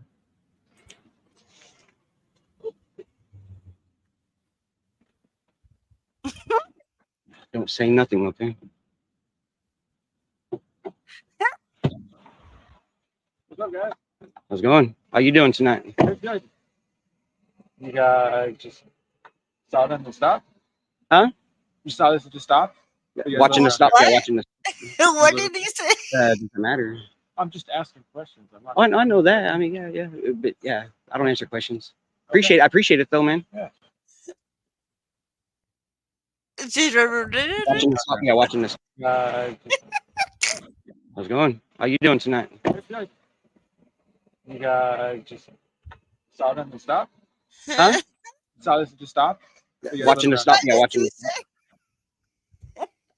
What? Dude, I have underwear older than this guy. That pause frame. It's good. I like it. It's going to give you a big, fat, sloppy, wet kiss. I'm just saying. Is it just me or are cops getting younger? Well, yeah. I mean, silly pickups. Have you ever come across a pickup truck so strange and unconventional that it left you utterly baffled? no. Prepare to dive into... Bro, have you ever seen one of those 454 SS's freaking working? No. Dude. Bro. Off the factory, the doggone thing was a Corvette killer. Like, wow. My brother had one, and it shouldn't have been legal. To the world of automotive oddities as we reveal the top 30 silliest pickup trucks of all time. Silliest. These quirky vehicles are sure to astonish and amuse even the most experienced car enthusiasts. Number 30, 1948, GMC cab over engine pickup.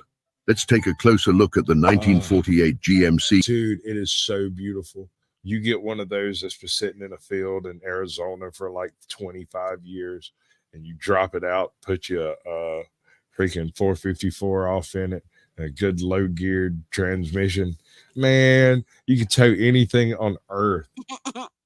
And then the coolest thing you ever saw. Look at that thing. Good God, man, it's beautiful. What's up, Cliff? Welcome in, bud. Hey, Cliff, welcome in. Driver, like traditional trucks. This configuration not only reduces the vehicle's overall length, but also offers exceptional visibility for the driver without any open hood.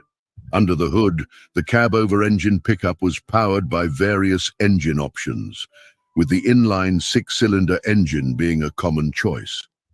Specific displacement figures may vary, but these engines typically produced around 90 to 100 horsepower, providing ample power. Cadillac pickup. Cadillac made a truck. The production years for the 1956 Cadillac pickup were nestled within the Cadillac Series 62 lineup, I've seen one extending from 1954 to 1958.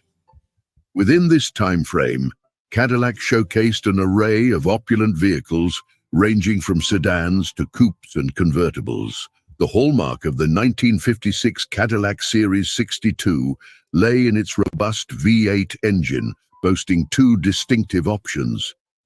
The initial variant featured a displacement of 5,981 cubic centimeters, generating 285 brake horsepower at 4,600 revolutions per minute and 400 foot-pounds at 3,800 revolutions per minute. Trucks were in Probably production one of the most in beautiful 1948. trucks ever made. This is another one of those old lovelies as far as I'm concerned. Yeah, that's nice. Just, man, there's this old dude that lived down the road. He had one of these things. I don't remember specifically which one, but he had one of these things that was solid rust from front to back. He drove it every freaking day to town, went and got him a bottle of liquor and drove home. As far as I know, that was his entire personal activity. I'm unaware of anything else that he did. Then you've got the Chevy Love. Oh, yeah. That's like the S10 before the S10. I learned to drive stick shift in one of those. You got to admit, it's one of the prettier trucks on this list, man. It's like Toyota built the Chevy Hilux in response to this thing. This is like the Ford Ranger before there was a Ford Ranger. Right. The Ford version of it at the time was a Courier. But these things are mean, bro. Mean. The Lightning, the early one. Ford F-150 SVT Lightning, developed with Ford's special vehicle team, featured a 5.8-liter V8 engine, delivering 240 horsepower at 3,000. This thing was running a 351 Windsor, like meanness incarnate. 800 revolutions per minute. This two-wheel drive regular cab short box. Number 24, Chevrolet Cheyenne Super 10. The Chevrolet Cheyenne Super 10, popular in the early 70s, made a strong impression with its robust engine options, including a 7.4-liter V8, delivering... That's 454. There's nothing wrong with anything here. These are all perfectly legitimate, beautiful vehicles. They're just... SRT 10, produced from 2004 to... Yeah, this is trash.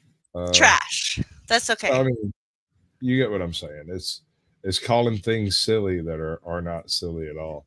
Right. There's nothing unusual about it. The cab over is the only one I've seen. The Cadillac one, that's another one. Like the Highboy, like it's one of the most desirable trucks ever made. All right, let's wrap this up because I got a potty. That's the one right there. So you're just gonna piss me off and then piss off? Yes. All right, it's that time of night. Thank you everybody for coming in. I appreciate it, and we'll see you next week in the naughty corner. Give me the money. Give me the money. Okay.